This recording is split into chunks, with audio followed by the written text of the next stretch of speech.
Hello, hello, and welcome to another wonderful episode with the One Great Work Warriors. I'm here with Jerry, Brandon, Jim, Derek, and Crypt Rick.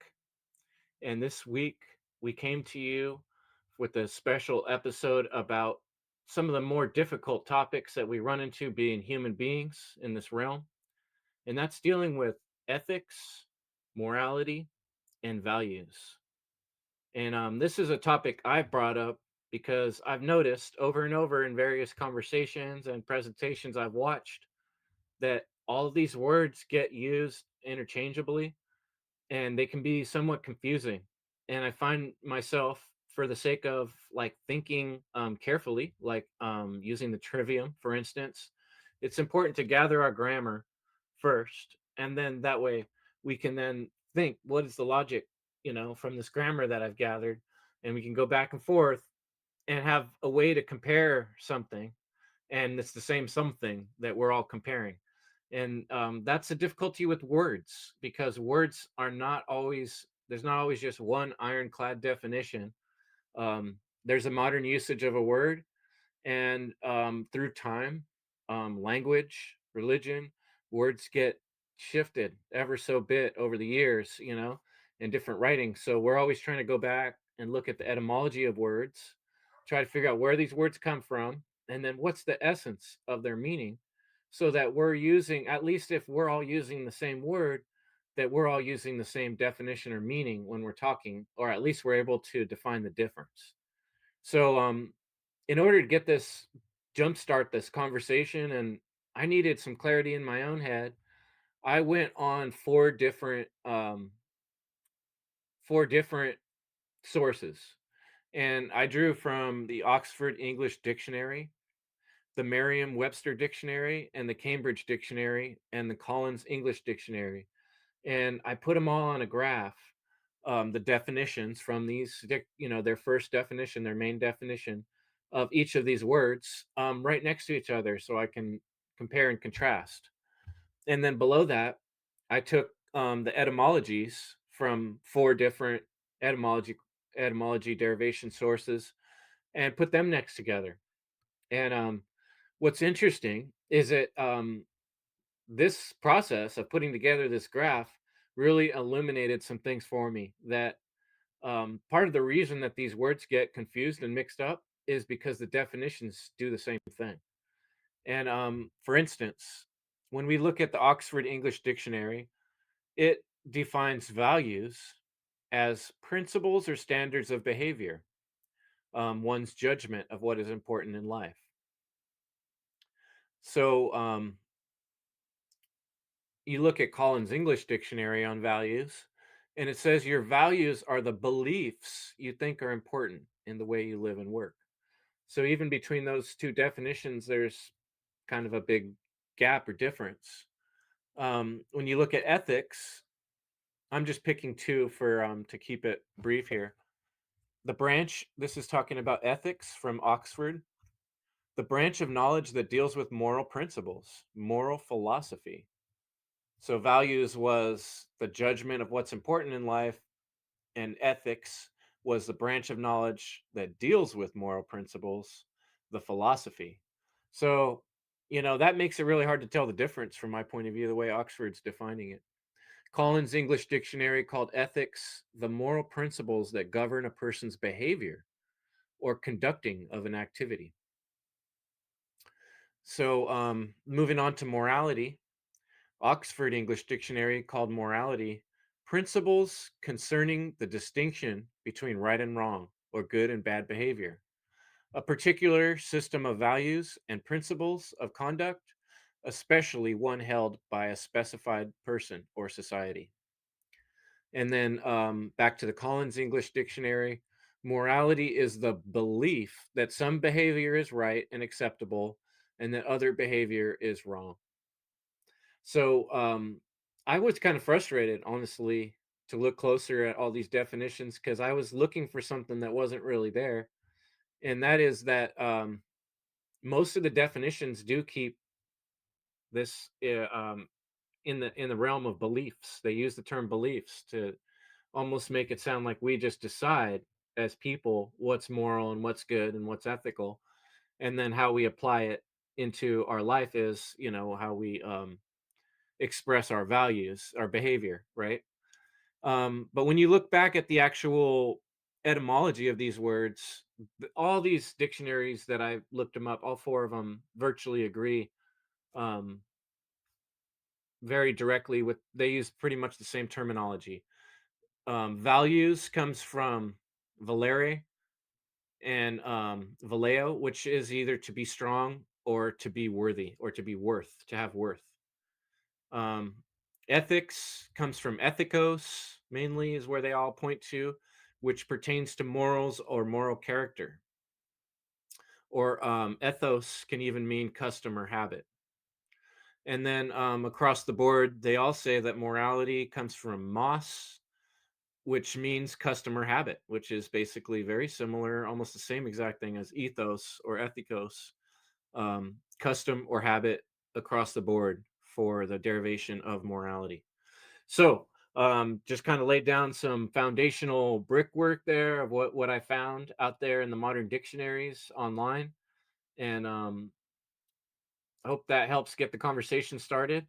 And I'd like to pass it along to Derek. You up next? Yeah, sure. Chris, thank you so much for breaking that down, brother man. And yeah, it's interesting and a shame how many adults can get these simple, basic words and concepts and kind of, derail from, these actual meanings. I mean, but that's kind of classic with a lot of words, kind of like government and, anarchy, that kind of stuff. But Uh, as far as what we see in the mainstream and what we're kind of used to seeing these words like in certain situations or in the commonplace of like business ethics. People go to school and college to learn about that a little bit, and lo and behold, kind of like the HR is up in there, have these PR public relation campaigns to, hey, these corporate entities, we have, good business ethics, we're doing these things, yet, what are they doing behind the scenes and what do they get away with? So it really, there's contradictions with these things. And for me, looking back and trying to like grade these three terms, I see morality as, the most high. It is something that, especially if we're going to be distinguishing between objective morality, which we can kind of say universal morality in a sense, where if we're talking about universal law, cosmic law, natural law, karmic law, right? And yeah, it's not this karmic thing where, oh, something bad's going to happen to us if we do XYZ, whatever. It's if we look at this reality, the objective reality, right, Chris? You'll touch on that later, but if we look at these things in terms of energy, and Manly P. Hall talks about this brilliantly, but in a nutshell, it's kind of like being able to really do an exoteric and esoteric examination of energy and how certain things, the actions that we do and have upon others, how that can disrupt the electromagnetic integrity of another person, even an animal, even Mother Nature, that kind of stuff. you know so looking on that, we also need to understand that every life is its own property. Those are property rights, and that kind of was what you guys touched on in the initial conversation of what is a right, I believe. So uh yeah, we do not have the rights to violate another person's property, another person's being, right? So that would be an immoral moral action, dead and simple. So we have that, and then ethics. So to lay out the three and how I see them, like, yeah, we have the universal on the macro cosmic scale of that overlies everything that's non-man made. It's just there, right? We have to either align to it right? Or not. And there are a lot of ethics, which is the lower macrocosm, that do align to that, and it's implemented throughout societies. Oh, you can do this and that, and religions and everything. And I'm going to tie in some things in the second round in regards to the tarot.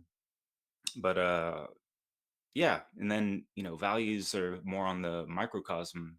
I see, as far as individually, how people value life and reality. And yeah, yeah, you go on a date, right? Hey, how's it going?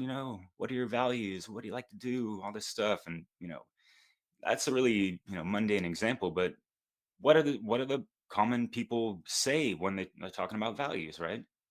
So yeah, not gonna get ahead of myself, but yeah, y'all heard this common thing people say now, like, oh man, that shit was based, and so, like, what are we basing ethics and values on, and what is morality based on, right? But morality is based in truth, right? And that is what a right is. It is correct. So if you put those in the column of all these things line up, if you go into Mark Passio's natural law seminar, he breaks it down brilliantly. And Chris Nelson at evolveconsciousness.org, he's got like a gazillion hours about this stuff with umpteen infographics and all that jazz.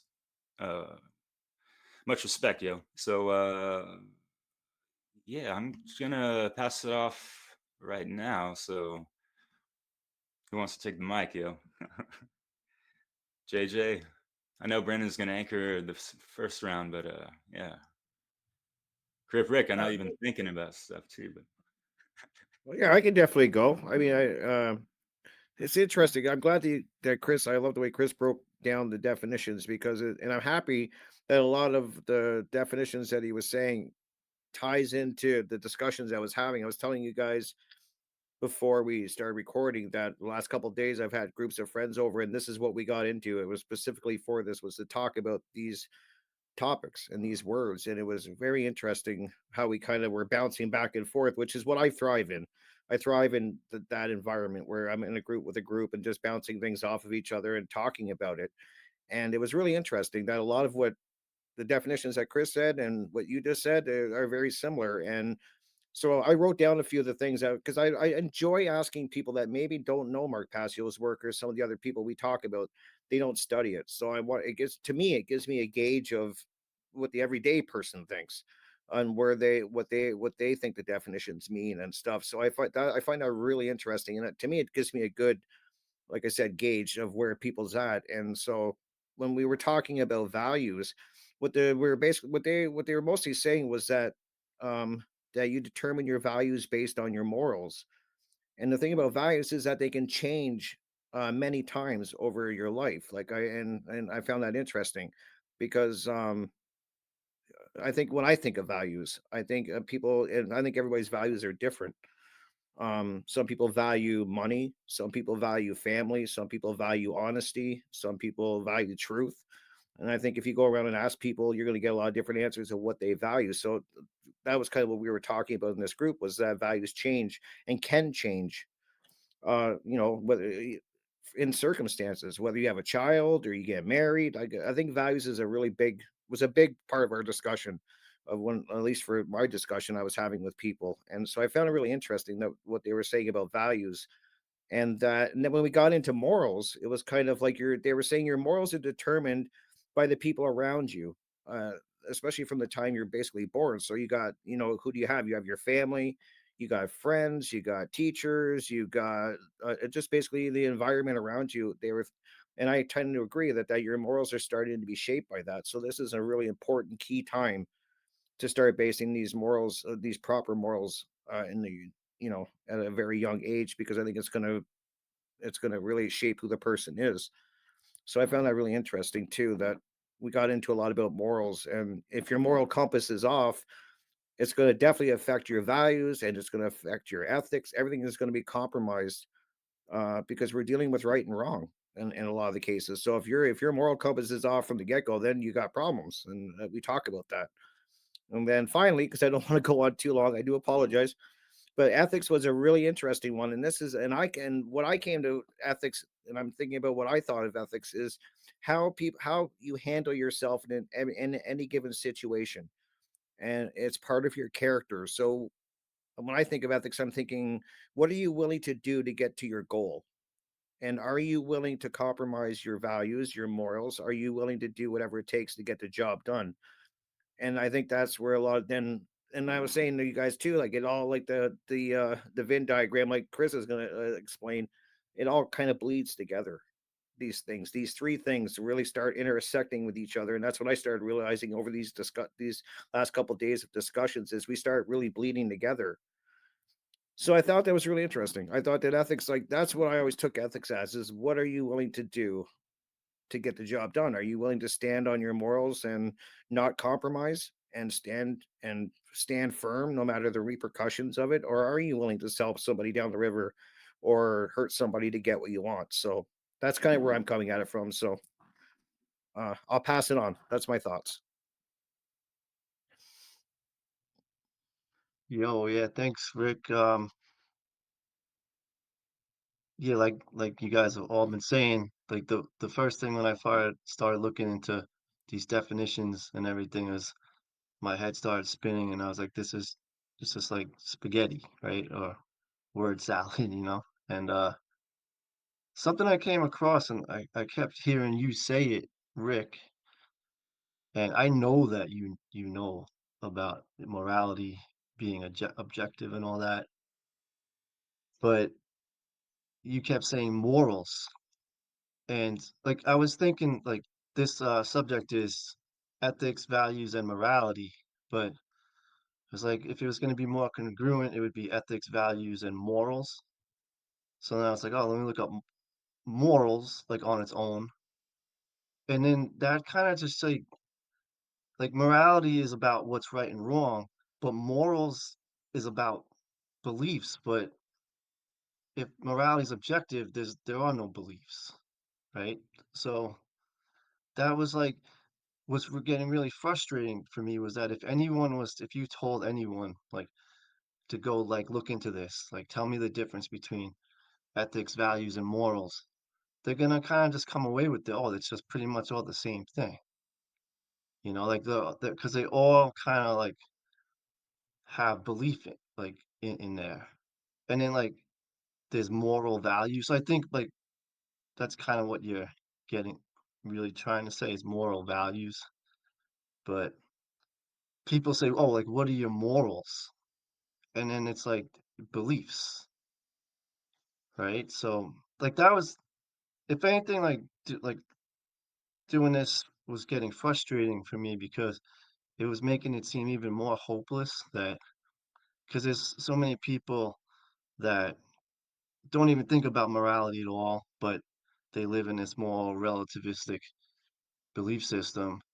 But then I started like this search kind of led me through to like all this kind of moral philosophy on YouTube and that. And then it's like you got these people actually debating, you know, objective morality. And there's like these philosophers who are just totally, you know, saying that it's not. So that's just, it's frustrating. But so that, I was looking at the difference between morality, which is like this study of right and wrong, or just it's universal right and wrong, objective morality, moral, which means right.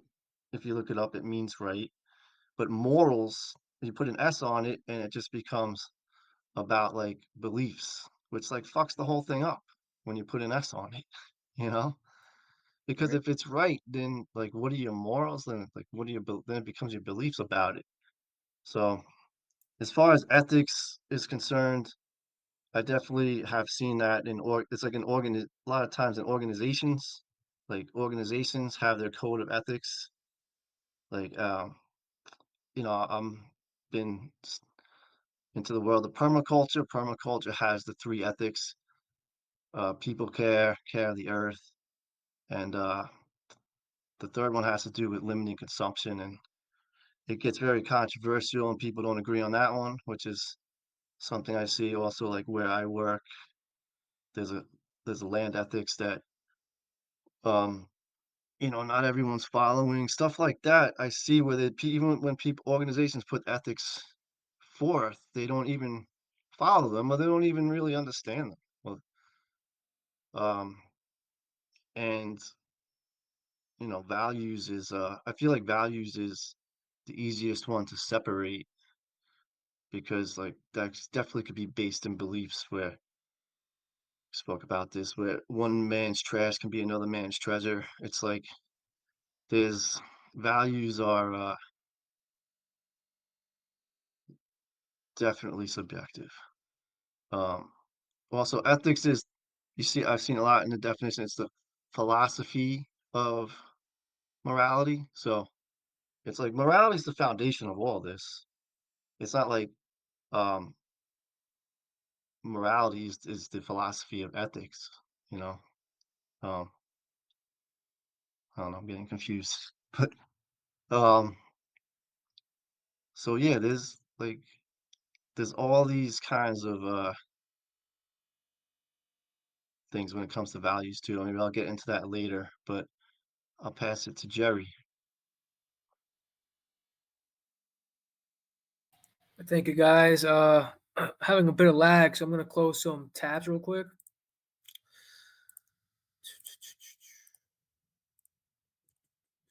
All right, 5 minutes. So I'm just gonna approach this from the top. So I'm gonna define morality or morals, the etymology. Yeah, I'm just gonna search to see what it says. Etymology, moral. See what it says. It says ADJ dot mid 14th century, associated with or characterized by right behavior. I don't even know if I have to go further, but I'll finish the sentence. Also associated with or concerning conduct or moral principles, good or bad. This is from etymonline.com. Like, I'm gonna keep reading because it has something to do with ethics. So, from Old French moral, 14th century or c. And directly from Latin moralis, proper behavior of a person in society, end quote, literally, open quote, pertaining to manners, end quote, coined by Cicero de Fato, double I. To translate Greek ethiko, see ethics, from Latin mos, genitive moris, one's disposition, in plural, mores, customs, manners, morals, a word of uncertain origin, perhaps sharing a pi root with English mood. So, like, I didn't see anything about belief there. And this is like where discussions like this are good to have, because if I were to look up the dictionary word of morals, I'm sure it says beliefs, but I have to take caution with that, like align my perspective to the truth to be able to understand the word.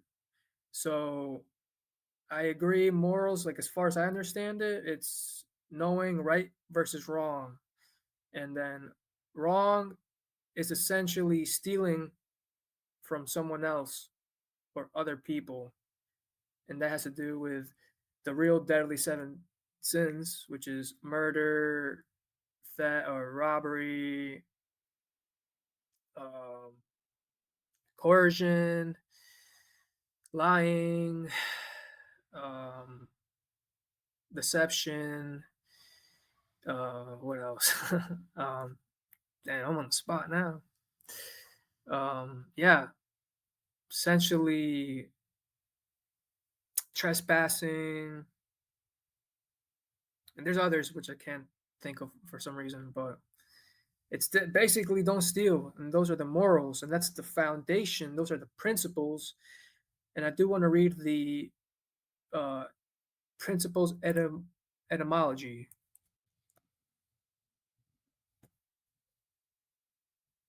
Oh, I typed in something wrong. And let's see. All right, principle, late 14 C dot. Origin, source, beginning. So it's the beginning, it's the foundation. And then ethics, I did not apply the trivia method to these definitions, so I do apologize. I'll do better during the next roundtable discussion. But like Brandon writes in his descriptions in his videos, don't believe anything I'm saying. Like do the research for yourself. But if I had to explain what ethics means, I would say it's like a branch of the philosophy of morals. But then there's these questions too where it's like, can something be ethical but immoral? You know? And like a scenario I'm thinking of is because the way I understand ethics from a course I took from someone in autonomy was ethics is essentially a win-win-win scenario, and anything other than that is unethical, because or maybe just a win-win, because if I do something for someone else that's good but it harms me, that's stupid. If I do something that's good for me but it's bad for them, that's stupid. So that's why I think ethics means a win-win-win scenario. So for you, other people, and I, um, I'll wrap this up. Um, so that's what I think. It's like a branch of, well, anyways, what like the scenario I was thinking of was like the police, they steal our money through, or the government through taxation. That's immoral, but they do build roads. I mean, probably I wouldn't even say that's ethical because it's fucking stolen money. Anyways, ethics is the branch of philosophy of morality, and it's like above the foundation of morals.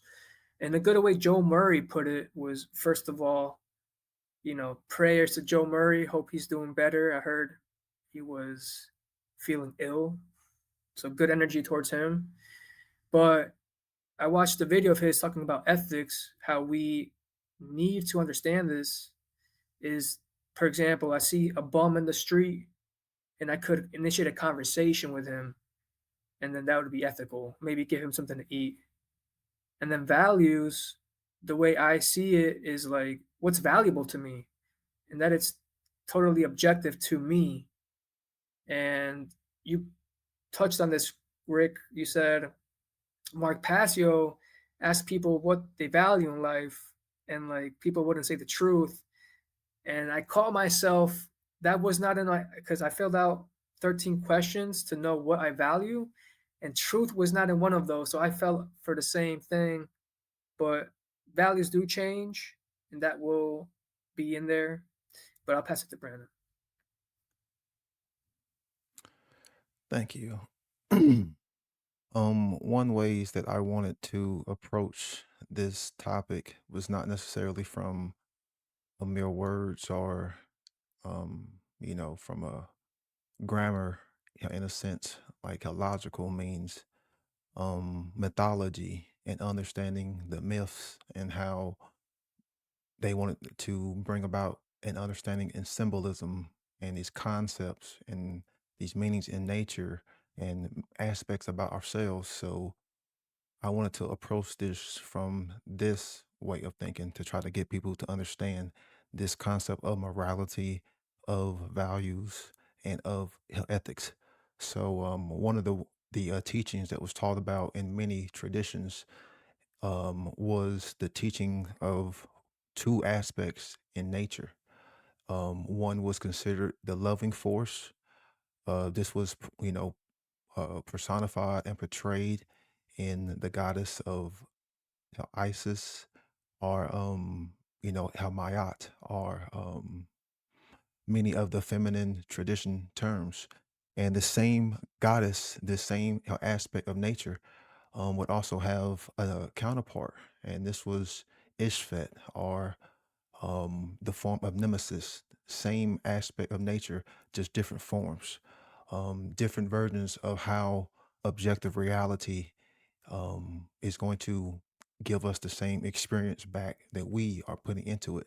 So to truly understand this, you really have to grasp the concept of also the individual, and there is some form of objective reality, and these two forms are always interacted in time. So we are always taking in information, and we're always putting that information back out in the form of action.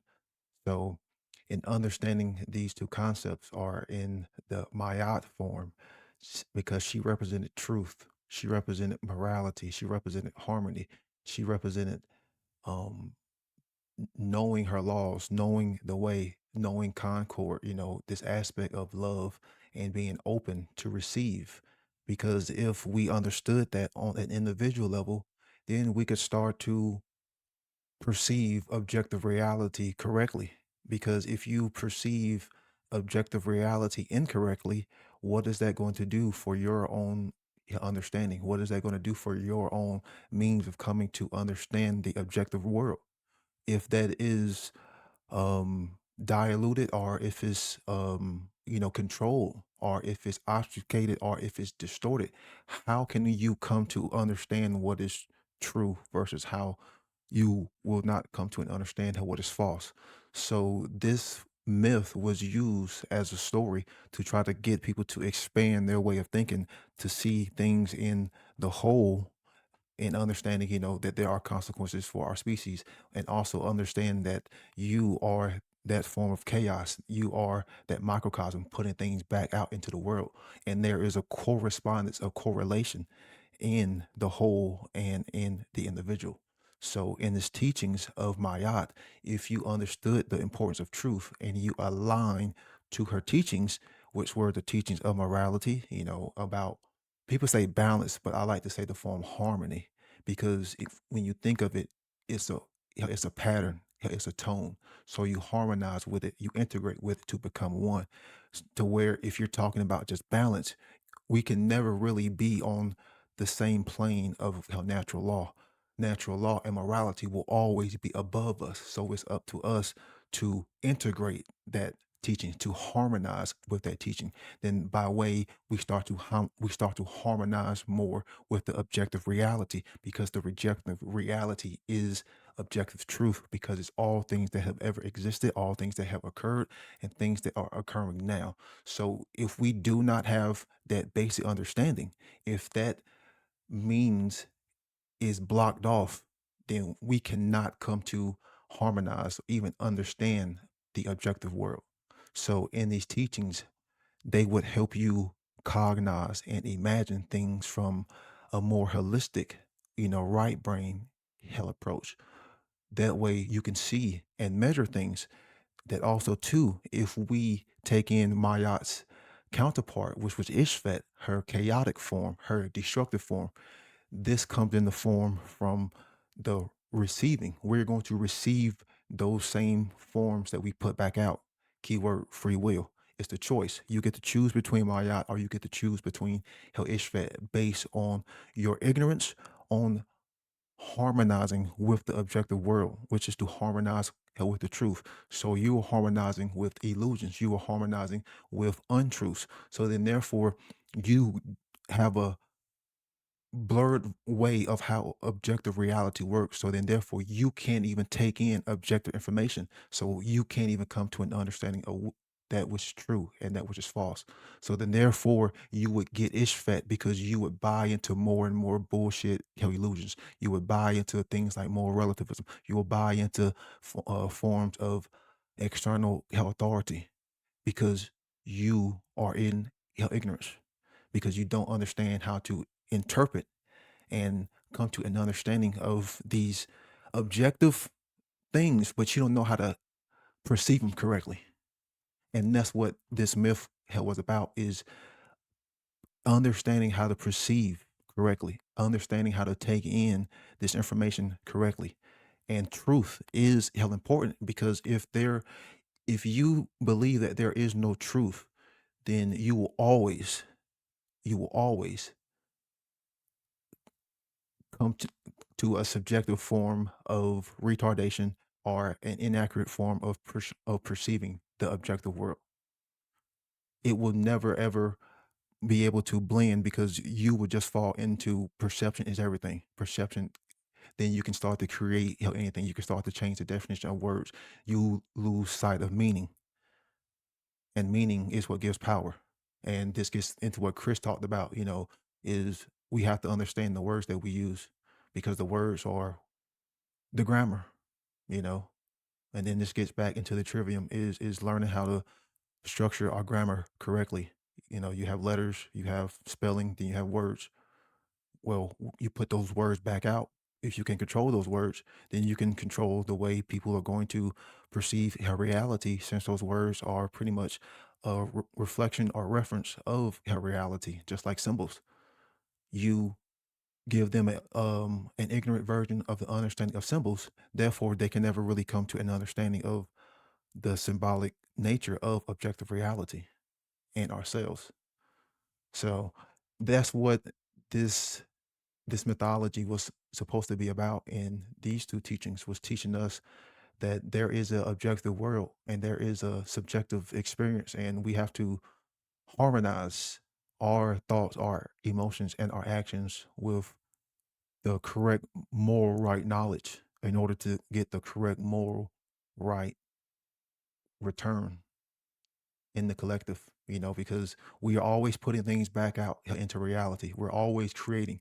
Are we going to create consciously or subconsciously? What is what is the rhetoric going to be? What is the aesthetic going to be? What is the output going to be? And you can measure that.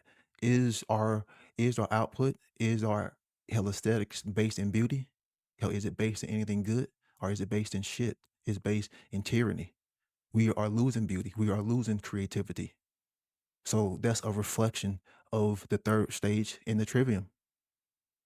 What we are fashioning, what we are creating. So then therefore our grammar, the knowledge that we are taking in, how we are perceiving it, is inaccurate. That are we're not coming to a logical, you know, understanding. So therefore we will never ever get to an understanding of morality if we can't even get to an understanding of how to discern what's truth and what's false. Yeah. If everything's completely relative, then there's no commonality, and when we look at, were you done, Brandon, with your um, Yeah. Yeah. thought process there? Yeah, when we look at, like I said, the root understanding of just the word morality by itself, it's basically coming from this custom or habit, right? And there's been different people and times all through history where people have kind of landed differently on how they want to interpret the customs and habits of their nation or their set of people. And the trouble with this is, I thought of like muddying the waters. We're all living in this fish tank that we call the earth, and you can imagine a fish tank where the water's really clear and we're able to clearly see and define things around us because it's a clean area. And then you can imagine another fish tank that has not been taken care of well, and the water's all muddy, and it's hard to see what's going on, and it's hard to gain clarity. And I think that's more the realm that we're living in, where a word like morality and is so confusing to people. What I've noticed more often than not, kind of like the word spirituality, that morality gets tossed in with cultural religions. And for some people, it's more convenient to sort of subcategorize that term as being, oh, that only has to do with religious people. I don't need to worry about that, right? But really, what it is just a base commonality. And I think, people want to argue about these words and how they're being used. It helps to just establish up front with who you're talking to. What do you mean? What do we mean in this conversation? So for me, for the sake of this conversation, morality means that which pertains to principles, and principles are the source, the foundation, right? I did a little research on a man named Immanuel Kant, famous philosopher, big time philosopher in history. His quote I brought is, "Morality is not the doctrine of how we make ourselves happy, but how we make ourselves worthy of happiness." Right? So doing the right thing doesn't always make you happy. Sometimes it's a sacrifice, but to feel worthy, you know, it really comes down to what we do with our time. And so, um, having a clear understanding of what we know is right and wrong, um, it takes some experience in life. Like it takes some learning. We have to train our children as they grow up. That's right, that's wrong. And then our children have to learn these lessons as they play with each other. And you punch your friend, you realize, oh, he's crying. I didn't mean to hurt him. I was just playing. And that's how we build our empathy. And that's how we start to understand the boundaries between us and other people. And we sort of, over time, we build this understanding of what works and doesn't work well, what's right and not right. And this is based on our experience, right? And so something really important that I'm discovering in Kant's work is he brings up this term called a priori. And what he means by a priori is basically before experience, prior to, right? Prior to experiencing a thing, the thing already exists, is the point basically here. So Hmm. you're not, when someone does something bad to someone else, they didn't create the idea of bad, right? There's already, the idea of bad was already in the ether, already in the universe, the first person that did something bad, because the other person then, that's what he calls a posteriori, after posteriori, I don't know if I'm pronouncing it right, but after you experience the effect of something, then you can confirm, yeah, that was bad, that hurt, you punched me, that hurt, right? And so I think it's important to understand that there are things that exist before we experience them. And so morality, if we look at it objectively, what we're talking about is the general consensus for all beings in all places. What is the most common um, denominator that we can possibly find and agree on? And I think that's where Mark has done such a brilliant job with listing the transgressions, right? The different types of stealing that we do is one Mhm. way to define harm, right? And you know, I can see where in different times in history, in different places, people probably have defined these things a little bit differently. There's some nuances, right? And there's gray areas the further we get from the center of the target, which is objective morality. And that's this a priori idea that there's something that already exists in universe that comes from the great intelligence, that comes from the divine. That's what we call our conscience, where we're able to um, discover what's good and what's not good. And you can't discover something that didn't already exist. It's not good because you decided it was good.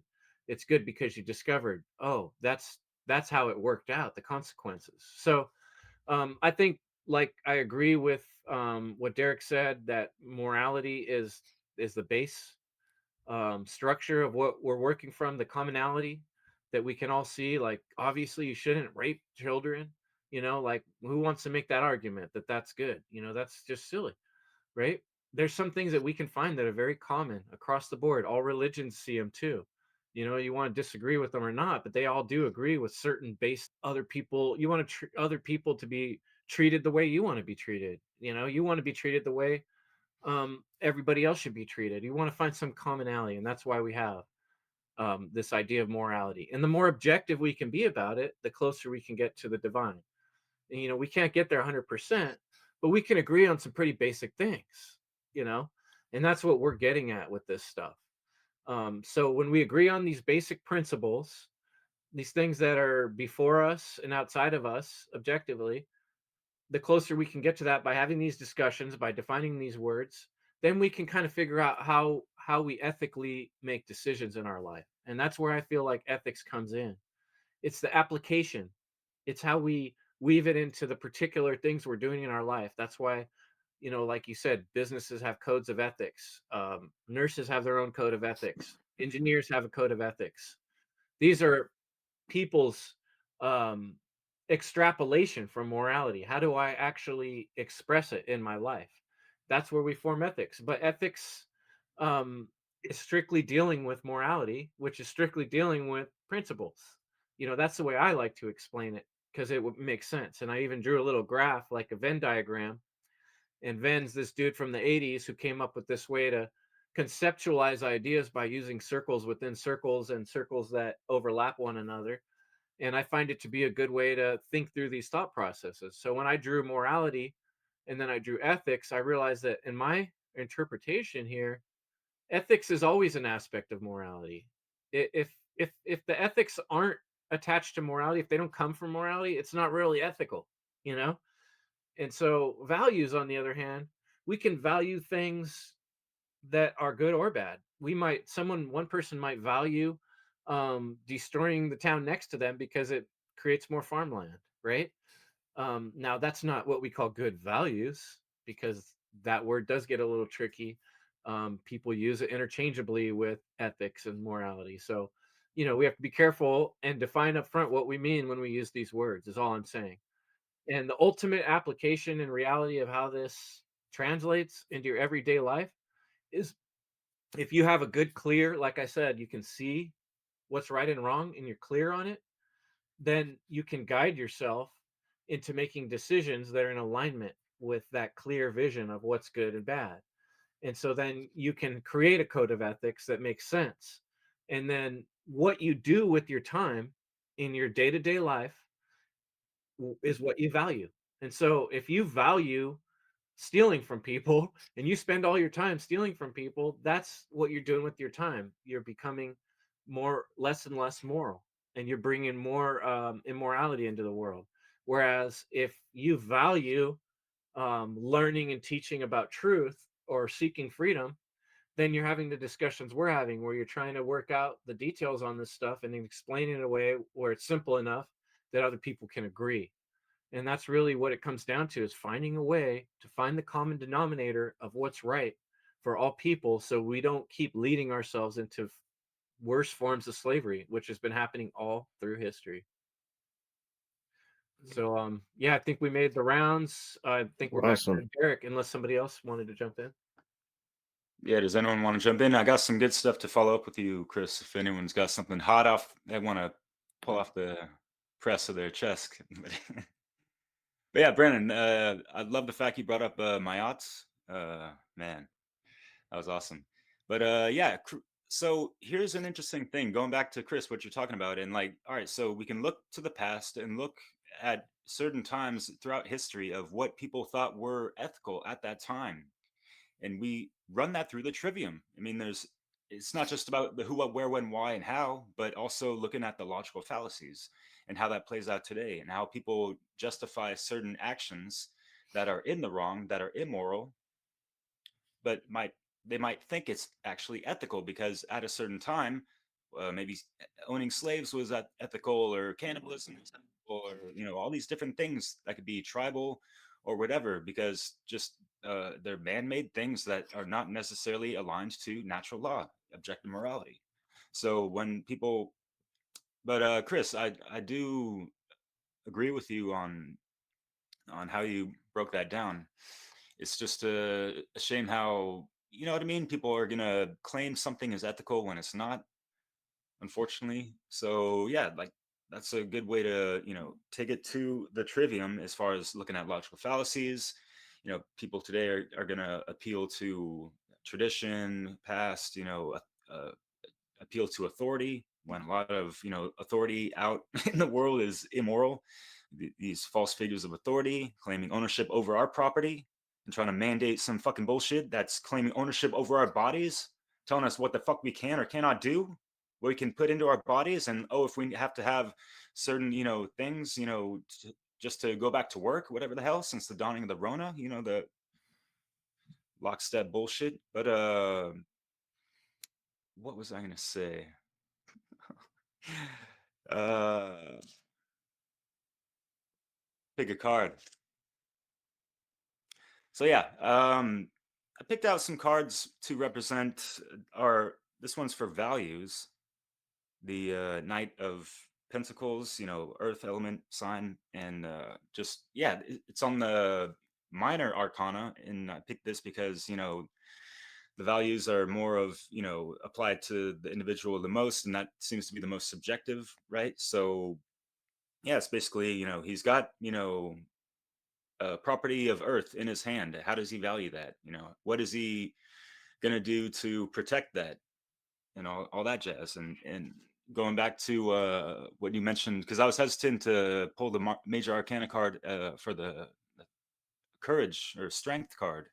And Chris, when you mentioned the definition, or I don't know if it was the etymology of values, it talked about strength. So that actually came to mind just without even looking at the definition. I was like, oh, well, that's cool.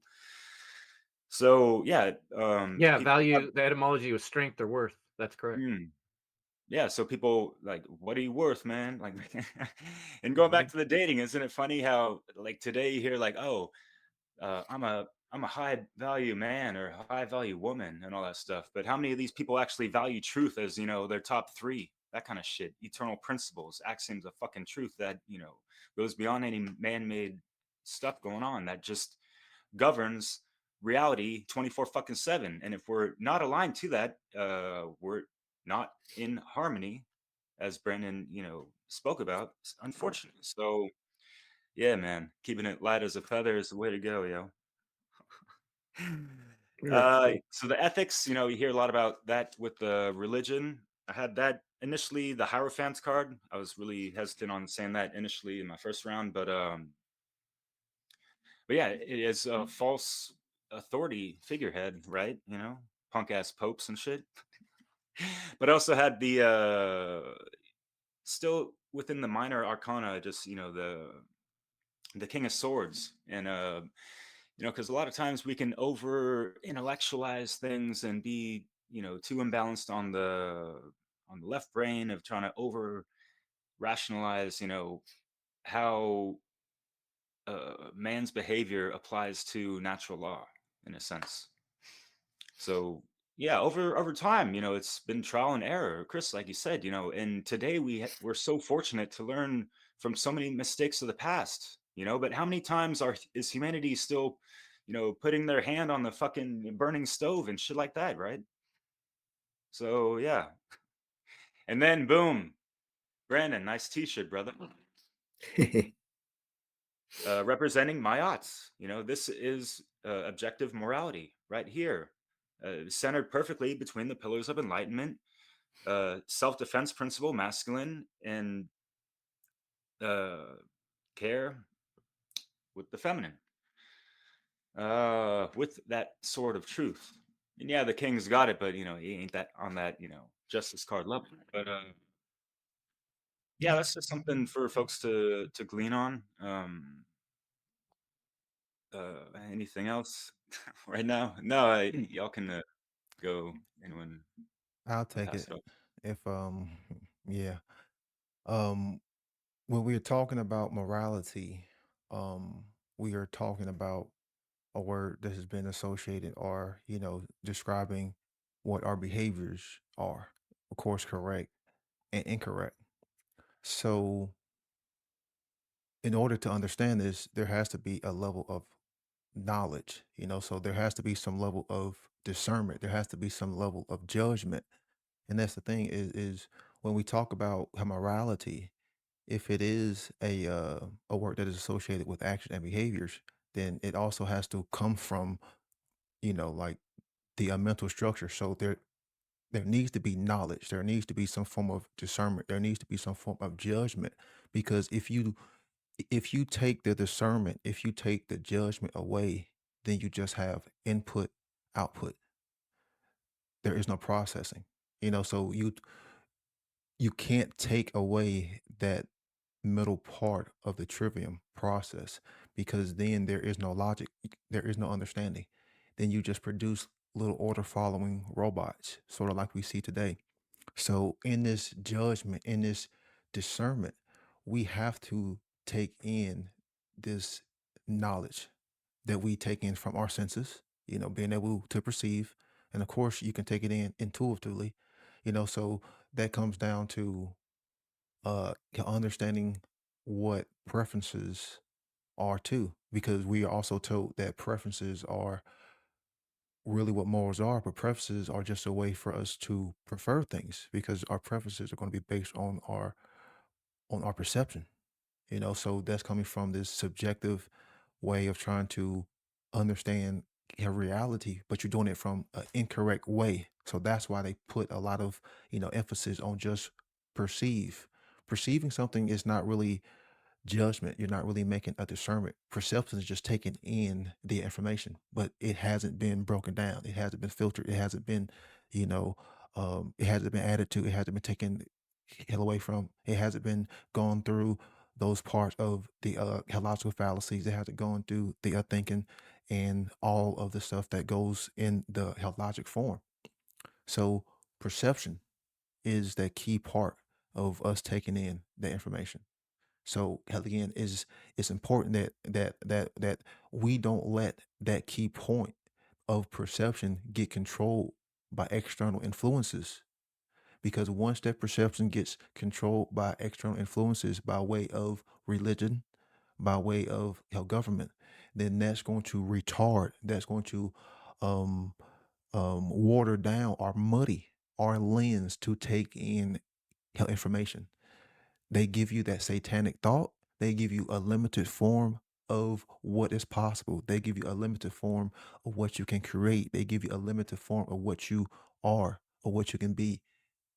That's controlling your perception.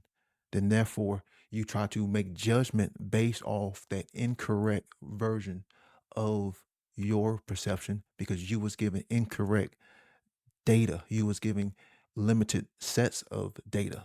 So they controlled your grammar. Hell, again, it goes back to the controlling of words, controlling of grammar, going to control our perception. You control the way people communicate because we are communicating all the time.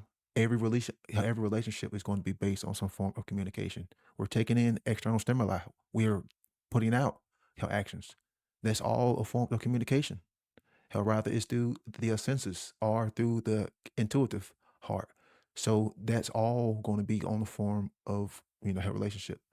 So perceiving, taking in information correctly, that is the key thing here. Is we have to do well in our grammar because we will never ever get to that judgment, that logic point.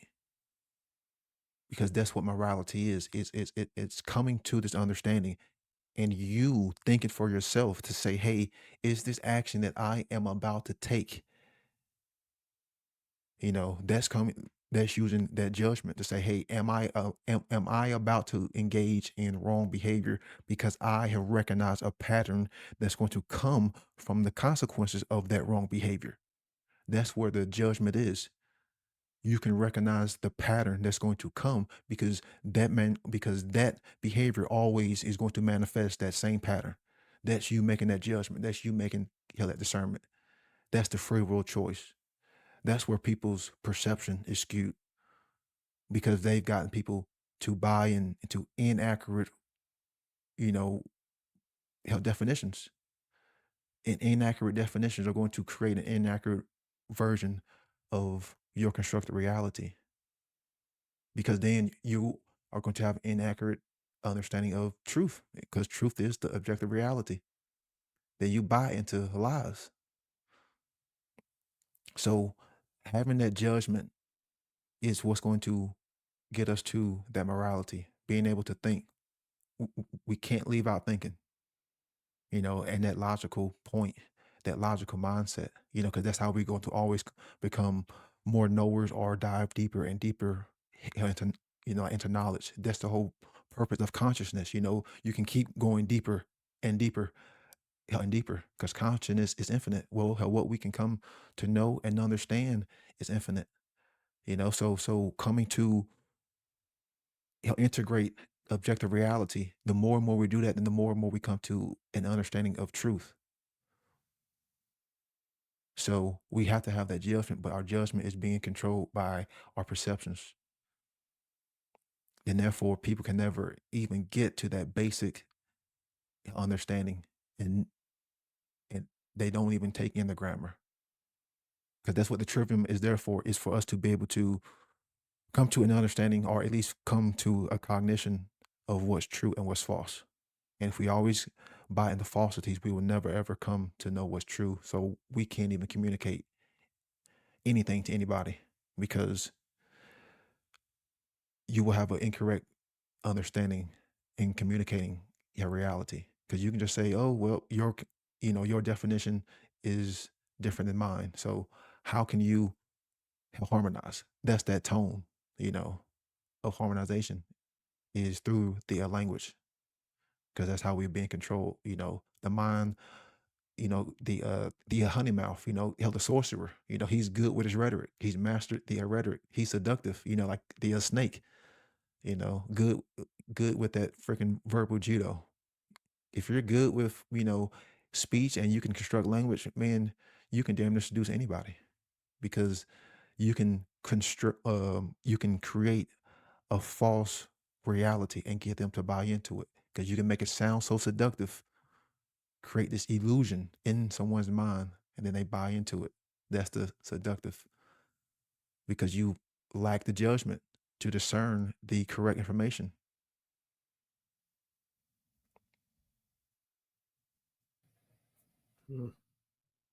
Yeah. Well, I mean, you got me thinking, Brandon, about the police and how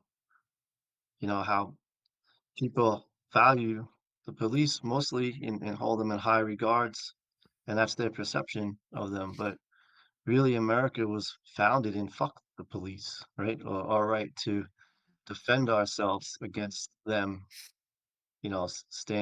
Standing armies that if that ever came back into you know reality, that we would have the right to defend ourselves against them. But yet, instead, you know, they're the ones. They have a code of ethics, and they are enforcing unethical laws, right? And but people like if people most people are gonna hear me say this, they're gonna be like, "That's so fucked up you to say shit about the cops." But that's really one of the biggest perceptions that I think needs to be judged. Like that's what I was getting from what you were saying, to really think about, like really process the reality of what they represent, that they are order followers for the government. And when it comes down to it, you know, they're not your brother, because they won't listen. They'll listen to the bad guys. And um like, but they're so valued. So, same thing with the military. And just our culture. It's very high esteem, these organizations, and they do have their ethics. And that's just something I'll put out there, for someone to think about how highly they value these people who will ultimately, when it comes down to it, aren't on your side, right? But I'll pass it to Rick. I'm just taking in what you guys are saying. It's really, and Brandon, you guys kind of said it. Brandon said it perfect. That's what I was going to kind of say, was with information. It's so important with so much information out there to make sure you're taking in the correct information. And I always think of like, and then taking it in and running it through the whole trivia method, because that's so important, I think. And that's the problem. I truly think I would be really curious if you could go and just randomly start pulling people off the street and just hit them on the spot and say, like, do you think that you're ethical? Do you think you have morality? Are your values right? I think most people would, in their mind, would say they are. And we just know that's not the case. But I think just because of lack of not taking in the correct information, that's why they would think that way. I would be really curious. I might do that just to see what people say. Like, because I would think most people would think that they're living that way and they're living a good way. And so I'm just curious and to see what they would think and what they would say. But I think it's taking in this correct information and all the things that we're discussing, that's when you do this is when you are armed to do the work on yourself. And then that's when you start asking yourself the tough questions that we talk about. I think it's just so important. It really comes down to getting the correct information in and processing it and doing the whole process, because I think it just, with being flooded with so much information more now than ever, that I think it's got people like we're kind of touching on it, all of us, is that people are kind of all over the place, and they're not even sure of definitions. They're not sure what they really mean, and so it's really interesting. So I think that's what I'll end with. I think that just make sure you're taking in the correct information is really important. I guess I'll go because I have to speak because I'm part of this group. Good stuff, Crypt. Shit, I mean, there's just a lot to say, but I'm gonna just touch on what I said last, which the values, I put health over the truth, but I the first step, right, is believe that there's truth. So okay, I believe in the truth. And then I think Mark says is that people fear that there's such a thing as absolute truth. And that's where I see the world as a chaos because they're in fear. And I was in fear too. And that obscures your perception, and then you're not able to align it to the truth. So you're not able to receive the correct information, like Brandon was saying. So you're just dead at Jump Street. But once you start aligning yourself to the truth, at least for myself, I can see what is real. And I picture it like two people are looking at a mountain. One is actually like at the mountain, and he sees things that the other person who's far away from the mountain doesn't. Until you get closer, then you can actually see the details. And then Brandon touched on discernment, which is fucking huge. Because I'm looking at it like Mark says, is a computer good or evil, right? And it's like neither, it's programmable.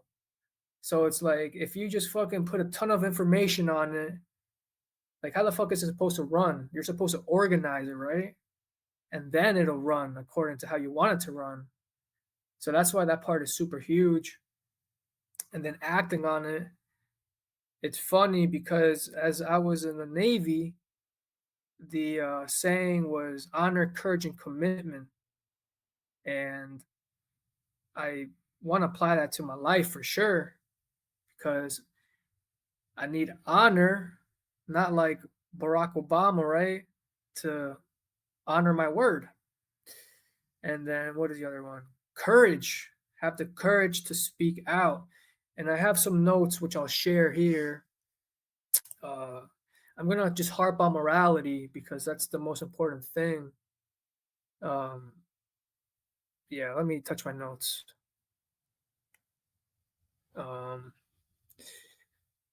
From What on Earth is Happening, episode 36. Let's see. People's belief in government, moral relativism, that's the slippery slope to social Darwinism and a police state. Police hate society. I don't know where I was going there. Anyways, yeah. First, it's all about the principles, and yeah, having the courage to speak up. Because Mark was saying that people like have fear and they lack courage, and that's why they're not speaking out.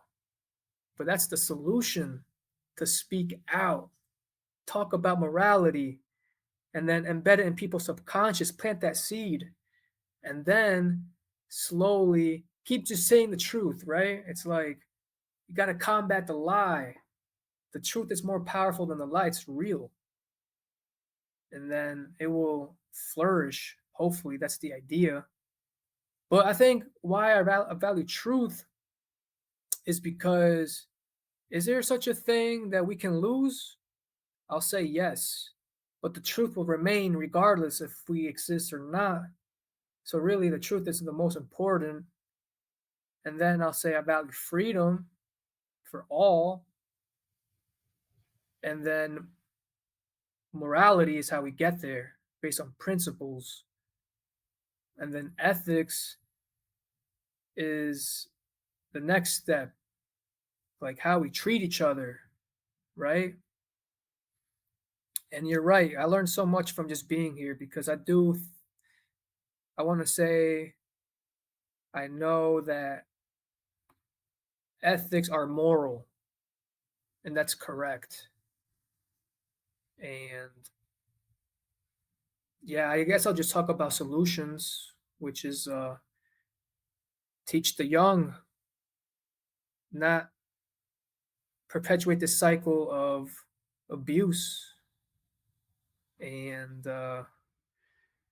what's it called? Have that conflict resolution and just teach the truth. I'll pass it to whoever wants to go next. I'm assuming we're gonna be wrapping down soon, so I'm gonna say my last little bits. Um, we can talk about morality and ethics and values all day, but we have to get back to basic understanding. And if people are trying to come to an understanding of what we're saying based off their own incorrect definitions, that's going to lead to an inaccurate or more resistance. So when we are doing these talks or when you're talking with people, you do have to break down your words. You do have to come with with meaning and etymology to get them to visualize and conceptualize what you are saying by way of being correct. You see, correctness in this world is the most important thing. And I don't mean like a form of ego, correctness. I mean correctness that you have knowledge and you have aligned your perception to that knowledge. Therefore, you are correct because therefore you are harmonized with truth. So how do we get there? And that's what I'm saying is if people have these inaccurate meanings of definition, we've got to get them to break those inaccurate definitions down first, then understanding the correct, definition, then they can start to rebuild their own means of thinking. That's why I've always said that you have to go through this process. You have to run this stuff through the tripping process because that's when you start to break down and get a better understanding and clarity and meaning of this objective experience that we are all sharing from your individual perception. And the trivium is so important because if we continue to try to create unconsciously, that means we don't know how to take in and come to an understanding of truth, then we are going to reap these unwanted negative health consequences. So we have to get back to this understanding of the triggering process. That's pretty much the that's the manifestation right there. There's always these three forms of a manifestation. How the three. There's always the input, there's always the processing, and there's always the output. How that's how we take in energy. Like we have to get back to understanding ourselves and also understanding this objective reality because without the harmonization, without the integration, we will always be forever controlled. And trauma, that which splits, that which wounds, that's what breaks that connection. And that's why we live in this traumatic world. So as long as that trauma continues, it will always cut off our ability to correctly discern and understand objective reality. That's why they have built this environment, like this environment that's just based on trauma, based on suffering. That way we can't come to an understanding of objective reality and we can't harmonize with it. Therefore, we will always continue to be at war with ourselves. So we have to get back to literally knowing how to discern truth from falsehood and using the trivium and teaching this, because without this knowledge we will never ever get back to an understanding of morality, right and wrong, because we will forever be, trying to understand stuff from our subjective, perceptualized, inaccurate, wrong definitions. And that's why they are changing definitions, again, because you change definitions, you can change the way people think, because you can change the way they communicate, convey, and construct and decode reality. So you're saying we can control the truth by changing, her definitions. Because if you've constructed your, her worldview on this definition and you change it, then that's going to create what? A schism. Because then you have to go back and change those thought forms, and change those neurological pathways. So all this takes time. This really does take time. Hell, doing the full tripping process takes time, and you'll see it back out, because, and hell, again, this is how you know someone doesn't really know, because they're not engaged in putting the information back out there. Because the rhetoric part and putting it back out there in the form of communication, that's how we start to push the pendulum swing in our favor. So the more people who are putting this information back out in the form of rhetoric, in the, like in the form of output, that's their art, hell, that's their craft. So the more and more people that are going to do that, you're going to see more of a beauty, more of an aesthetic. And then people are going to be taking that and taking it in the form of grammar. So it is hell about numbers. It is about more people, hell, doing this, because the more people engage in its output, then we can, shift the tide. So that's how you know that people don't really know, because they're not putting it back out in the form of output. They're not engaged in the full method of the trivium. You know, it's not two out of three steps, because it always gets you 0.66. You need all three steps in that correct order. Then you got some schools that are putting the logic part last. How they're going what input, how rhetoric, how logic, how they're going, how input, how output processing. It's like, what kind of reality is that going to, how leave you in? So we have to get back to a true understanding of the trivium and why it was so important to free our minds and come to an understanding of truth by being able to discern truth from falsehoods. And it's an extenuous process that you should be constantly going through, because you're vetting out, um, you you're vetting out falsities, and you're vetting out, how contradictions. So it's something that's really tough, because it does take time. So we have to get back to that. Ooh, Chris, were you gonna jump on, or Go want to ahead, go? Derek. All right, cool. Because yeah, Brennan, yeah, to tag on with the trivium, yeah, knowledge, understanding, wisdom, grammar, logic, rhetoric, and for me, I find a trine within the understanding, because there's that inner overstanding through that process. To If we really want to get shit down and really, refine our rhetoric, I think that's a really great way to go. And obviously, take it back into gathering more grammar and all that jazz. But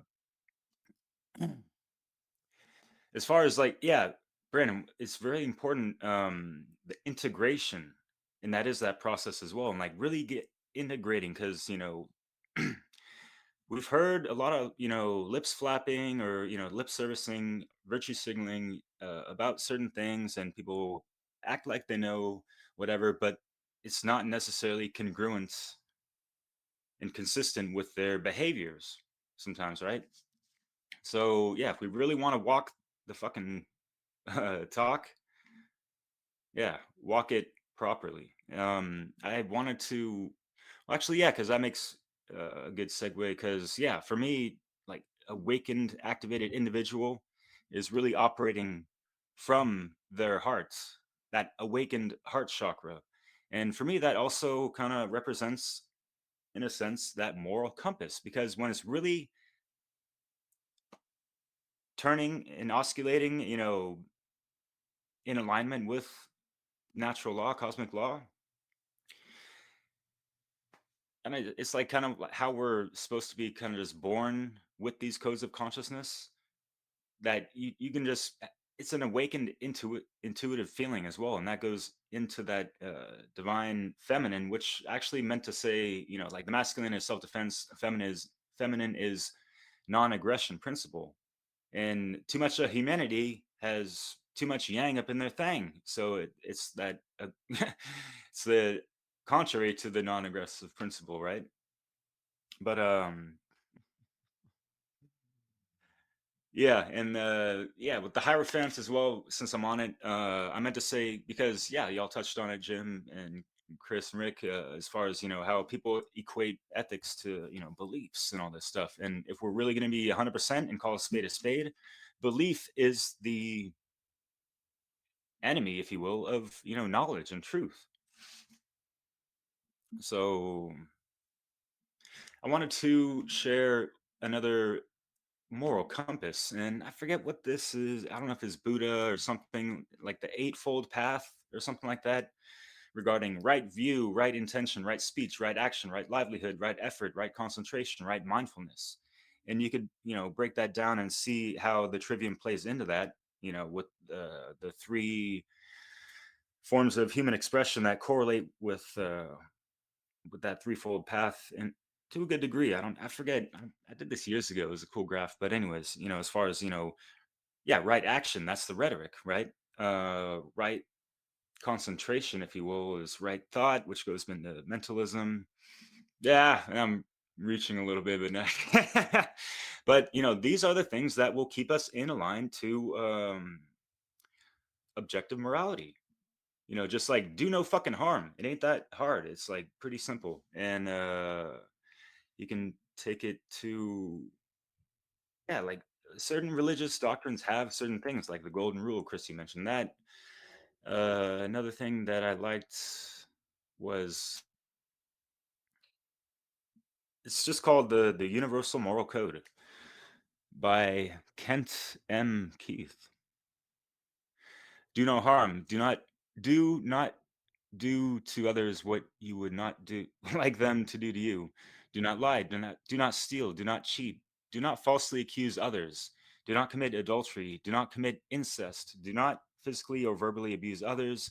Do not murder, obviously. Do not destroy the natural environment upon which all life depends on. And but yeah, we can do good and have positive affirmations, and that kind of plays into the 42 ideals of Mayat and the affirmations of Mayat as well. Those fall in line with what we're talking about in this as well. So yeah, do to others what you would like them to do to you. Be honest and fair. Be generous. Be faithful to your family and friends. Take care of your children when they are young. Take care of your parents when they're old. Take care of those who connect. Take care of themselves. Did I mess that up? Whatever. Be kind to strangers. Respect all life. Protect the natural environment upon which all life depends. Easier said than done, right, guys? But yes. Yeah. Keep them scales balanced, light as a feather. So yeah. That's what I got. Rick was cracking, man. I know you've been thinking. Oh, Good, man. I can't add anything else. You guys covered everything. It's awesome. Jim, did you have last words? Yeah, not too much. Just thanks for you know, all you guys' input and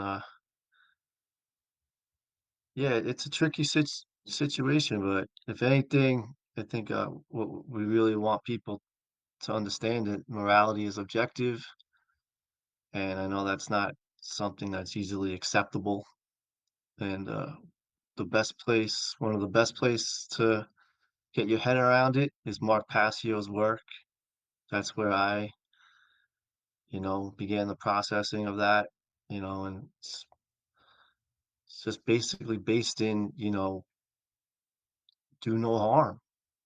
And it's sad to me that there's like philosophers who want to debate, that morality isn't universal and that it just that's the ethics, the philosophy of morality. It's like it almost seems like that confused me too, but I won't really get too much into it. It's like if morality is universal, then there isn't so much to philosophize about, But um the just fucking care. I don't want to curse. I don't know why I'm cursing, but it's basically um if you're defending morality objective, it's just you don't care, and that sucks. So that's it for me. Jim, one thing that you guys had a pretty Jerry had a neat conversation with Brandon and some other folks about objective morality. And after listening to that conversation, and another couple conversations I've had recently, it has occurred to me that one of the confusions that people have is that, like Brandon was just saying, he was explaining this really well. We are experiencing reality from our subjective lens. So, but I think one of the things that's being left out is we have this mind that has an incredible ability to imagine and imagine things even outside of reality. We can come up with an idea of a thing that doesn't even exist in reality yet, and that's one of the amazing gifts from the universe to us, is that we can imagine, even feel things that aren't even real. And so in that space, in that freedom, there is the ability, like Brandon was saying, to think wrong thoughts and things that aren't productive, that don't work out well for us or anyone else. And that's what makes them wrong. Not, we're saying, yes, they are inherently wrong, but why is the important question. What's the commonality? Why is because all of life is about relationships. We receive happiness, feelings, all based on what we do to each other and what other people do to us. That's our primary thing in life. And that's why I would say morality is the principal ingredient of life. Morality and truth are very much the same thing. When we do an action in the world, we find out through the consequences what's the reality of how that acts itself out in the world. So, just to finish my thoughts, I have this slide and I drew a picture of a target. And I would propose to you, for your clarity of thinking, if you think about a target as being morality, that's what we're shooting for, is to be good people, right? And when you're shooting an arrow, that's like your actions you do in the world. I wrote, our practice in life is to experience the consequences of actions. Through this practice, we learn how to be in balance, to do what is best, right, and good, to seek harmony and wholeness to the best of our ability within what we got, right? So our subjective relationship to moral truth is like the arrows we shoot in life. We're experimenting, we're trying things. We're not always 100% right. Sometimes we hit the mark and sometimes we're off the mark. You got to get close and like really inspect at the target to see how close you were. And I think about those lines on the target, those are kind of like our codes of ethics. We draw like a color so we can zoom in closer to the morality, which is the objective morality would be the very tiny, tiny spot right in the middle that's super fucking hard to hit. And it's kind of hard to understand too, because there's a lot of gray area out around it, and people want to muddy the waters with all these words that confuse us. So morality is the target. That's what we're doing here in life, is we're testing out our expressions of actions and seeing how reality tells us we're doing in terms of good or bad. And if we're all living in a state of slavery, that's how we know we're not making enough moral decisions as a whole. And that's the experience we're having. There's a lot of suffering and pain and slavery in the world. So we can be sure that there's not enough moral centered action and understanding of that one target objective morality spot, which we can understand with our minds, especially if we work together and we work diligently. Even though we are all in our separate subjective experiences, we can agree on things. We can use numbers and get the same results in our mathematical equations. We can look at DNA and we can look at experiments of water and we can see the geometric expression of these feelings and musical notes and vibrations, and these have feelings attached to them, and all going through these feelings in life is how we learn. So what else is life about but morality? That's what we're here to learn. So I say try to shoot for the center of the target, right? Don't just shoot willy-nilly, right? And through various relationships we shoot our arrows of action. We put time into the things we value, and we cast our intention into the air like these arrows. And if we're doing that diligently and we're practicing and trying to get it to hit the target, the center of the target, we're going to come that much closer to a world that's not full of slavery, lies, rape, and killing. And so, that's how I wanted to end it. And thanks, you guys, for the great conversation and everybody's perspective. And trying to work through this was a difficult one for all of us, I know, because these words are they've been muddied. Let's put it that way, because we live in an authoritarian world, and the rulers do want us to be confused about these concepts, so we don't get along well and overthrow them and gain our independence. So just keep that in mind. It's basic strategy. Divide and conquer, folks.